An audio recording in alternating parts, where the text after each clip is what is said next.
Welcome back, everybody. Welcome back to In the Relationship Arena, where we're diving into all the topics around different relationships in our world. Sometimes I'm speaking to fabulous guests about different topics that they are involved in, or perhaps the type of relationship that they have in their own life. And on the other hand, I'm chatting to you about topics that come up in session, sharing my thoughts and the inside world of what we talk about when we have couples, thruples, pods, all different relationships coming together in our clinic room here. So today I want to talk about a topic that is always discussed, but that people feel sometimes quite uncomfortable with. And that, of course, is sex and intimacy. And I have to admit that when I first decided to specialize my practice in working with intimate relationships, with couples, with all of that stuff that goes on, I kind of, for a little while, didn't realize how much this would be a topic. I know. I thought it was going to be more facilitation, mediation, but of course, you start your training, you get involved.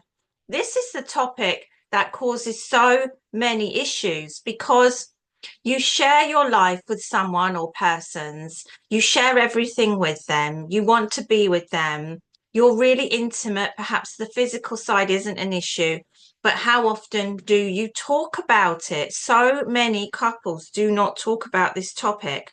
And I had one of those moments early on when I was doing my training, and I remember thinking, oh, I'm going to have to talk to people about their sex life. I'm going to have to ask them about their sex life. And I had to do sort of like, well, how do I feel about it? How comfortable am I with the topic? Now, it turns out I'm pretty comfortable with it. And actually, it's something that's important to address early on in sessions. In fact, some of these questions are asked in session one. Couples come into the clinic room, and one of the very first questions that gets asked is, are you in a sexual relationship? Because not all long-term partnerships are sexual. And if you are you sexually active? When did you last have sex? We've got to talk about that elephant in the room. We've got to get the topic out there. And once that has happened, you'll be surprised how people find that they're then able to chat about things. And this is where I hear comments such as, you've never said that to me before. You've never mentioned that to me before. How often do you let your partner know what you like with intimacy? How often do you want to try something new, but you've never discussed it? Who makes the initial move? So let's look at some of the factors that come up. One of the factors is, of course, that one partner maybe has a higher sex drive, higher libido than the other. When relationships start, it's quite normal that all parties are in a heightened sexual state. We are attracted. Part of meeting someone new and realizing we want to be with them is a physical attraction to them. And we want to explore that. Our body is flooded with fabulous endorphins, and we want to be close to that person. And we're finding out what that's all about. As the relationship moves on and we start to feel more secure and we start to get into a routine and our relationship becomes about sharing a life together, this is often when sex becomes less frequent, and also perhaps more similar in the way that it's approached. We fall into habits and routines. But there are also, of course, times in people's relationships where our sex life is impacted. Maybe it's through illness, maybe it's psychological, maybe it's a life transition, trying for children, having children. Maybe somebody is reaching that perimenopause stage. Maybe for the man, he's reaching that midlife stage. This is where there can become differences to what you're used to. And one or both parties start to think, that maybe their needs aren't being met, or maybe their needs are different. And this is the point when communication is vital. So that's one of the most common things. And it is kind of still true that for men, there is a concern about they may withdraw from sexual activity because they're concerned about physical ability. Perhaps they don't have the stamina they had. Perhaps they're not feeling that their performance is where it was. So they have just as much self-doubt as us women, I'm telling you. For women, often it's very linked to an emotional state. So they may be going through an emotional state due to that being truly psychological, or they may be going through an emotional state that is heightened by ongoing physical symptoms as well, such as after having a baby, such as reaching perimenopause. So it's important to start thinking about, why is my sex drive changing? How is that still interlinked with my partner's needs?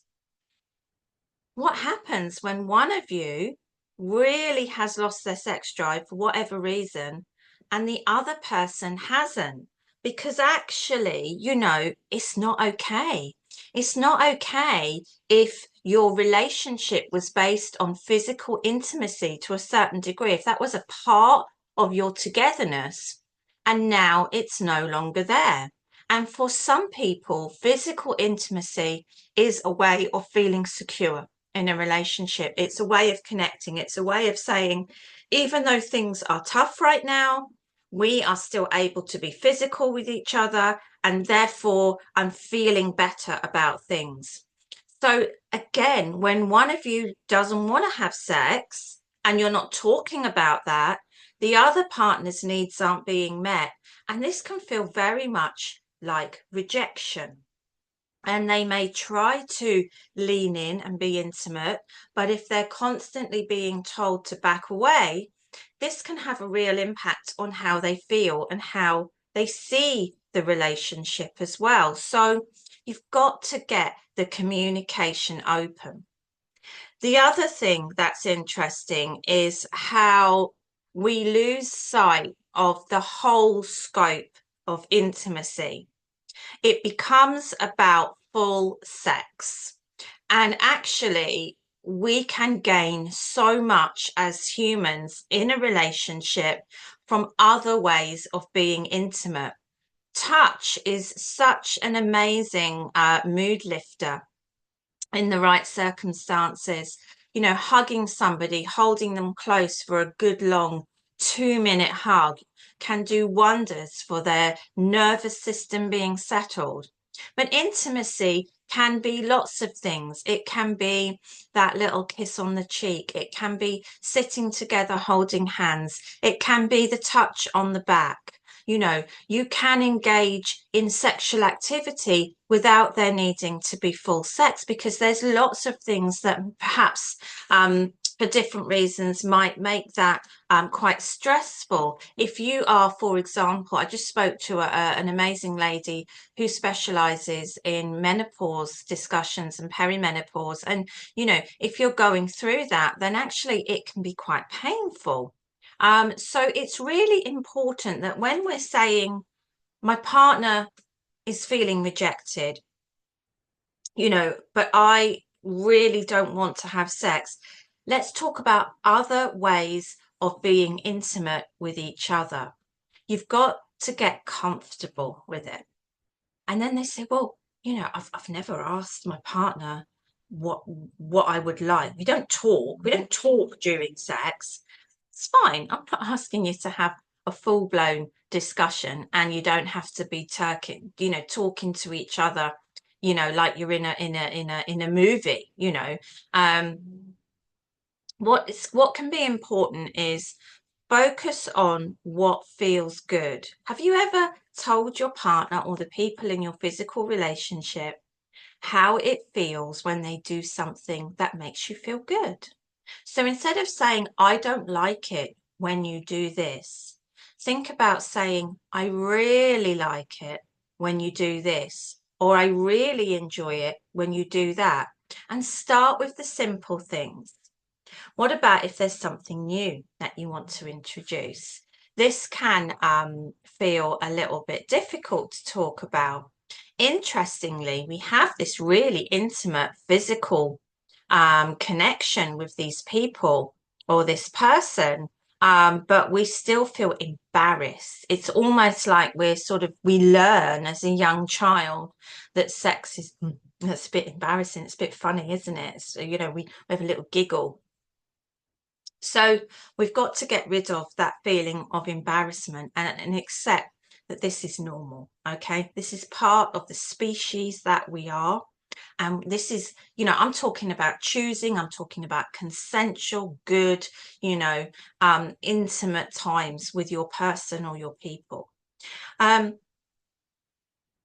if you can start the conversation, telling them what you enjoy in more of the norm practices that you already do, it can start to feel more comfortable when you say, I would really like it if. So you're staying in the positive zone. I would really like it if. And you can start to explore different things and try different things. And this keeps your relationship fresh. The amazing, relationship therapist Esther Perel talks about one of the big conflicts that occurs in a long-term relationship is it's that newness and almost feeling of insecurity that creates a feeling of eroticism in our relationship. We have to put the work in. We're wondering whether it's going to work out. Are we going to see them again? Is this all going to be okay? The more comfortable we get, we crave this. We crave the comfort. We crave security. But the more secure we feel in our relationship, the more complacency can slip in. And actually, the more erotic the relationship it can start to lessen. So the eroticism can start to lessen when we feel more secure and more at ease with our partner. So in long-term relationships, it's really important that you keep an eye on this.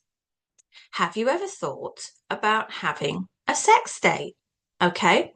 We talk about date nights. We talk about, right, we need to have time for each other. Okay. And what tends to happen when you have a date night is you go out and you eat and you drink and then you stay out late and then you're tired. And there might be a hope and there might have been an expectation that things were going to get intimate, but that might not be the case by the time you get home. So setting time aside to say we're going to be intimate with each other. And there's going to be some of you going, oh, that doesn't feel very spontaneous. Sadly, often we don't have the opportunity for spontaneity. I know in the movies, they look at each other and then suddenly they're just in that space. And miraculously, there's nobody around, nobody delivering a parcel, no child in the other room, no messages coming through. They're all by themselves and they can just get on with it. That isn't how it is in the real world, is it? We have to plan it. We've got busy lives. People are in and out of the house at different times. You think when you're dating that you are spontaneous. Spontaneous. I can't say the word. There you go. But you think you're being that, okay? You think you're being in the moment. And sometimes you might be, but you've still planned to see each other. You've still planned where you're going to go. If you're living in different houses and other people live in those houses and you want to be intimate, you may have booked somewhere for you to go. So there's actually a lot more planning involved in those early days than you actually think. So there's no harm in bringing that over into your long-term relationship. So let's do a little recap. Okay. Sex is an important topic and you need to get comfortable talking about it within the realms of what works for you in your relationship. It is common for relationships to start off with a higher amount of full sex and intimacy than when they become long-term relationships. What's important is that you are aware of that and you think about why that is. It's okay to give feedback, but stay in the positive. I like it when, and I'd really like it if, are much better boosts for somebody's confidence and going to have a much better outcome as you move through your physical journey. It can be really hard when one of you is struggling with intimacy and sexual intimacy, and the other one is still hoping that that's going to be there. So communication here is vital. And remember, you don't have to have full sex to be intimate. You can still show affection and still feel really loved and still feel really wanted without having full sex. It's okay to plan ahead. It's okay to make time. In fact, I encourage it. I encourage you to do that. Okay. So when I first speak, let's say with couples of any type of relationship, heteronormative or otherwise, those are the questions I will ask. Are you sexually active together? When did you last have sex? What do I need to know? In later episodes, we're going to be talking to some guests who explore alternatives, perhaps, in terms of what they like and dislike in the bedroom. People who have certain needs. We'll also be looking at things like kinks and fetishes, because there's a lot out there for you to explore. But whatever it is that you're thinking about when you think about sex, as long as it's, consensual, and as long as there's communication, it can be a really, really important part, and it is a really, really important part of most of relationships. And just to say, just as you start to age, it is a total myth that the older you get, the less you want sex. There may be reasons why you're not wanting sex at a certain time, but many, many couples are enjoying healthy sex lives well into their 70s and beyond. So don't buy into the myth that just because you're starting to move into those later years, that you shouldn't be enjoying a healthy sex life. So as you can see, I've got really comfortable in talking about this topic. I don't like it at all when I see that people are either embarrassed or ashamed or feeling guilty, because there is nothing around this topic that should enable us to feel that way. I really encourage people to have open, appropriate conversations in appropriate settings with appropriate people. So if you would like support in your relationships, then why not get in touch? Because I would love to work with you. Alongside my relationship therapy, I have a specific intimacy reconnection course, which will help you and your partner or partners to explore a way to bring that va-va-voom back into the relationship. I hope you've enjoyed today's episode. It's just been me talking about some of the things that come up in session in the world of relationships. I can't wait to let you know who my next guest is as we step into the relationship arena. Take care, everybody.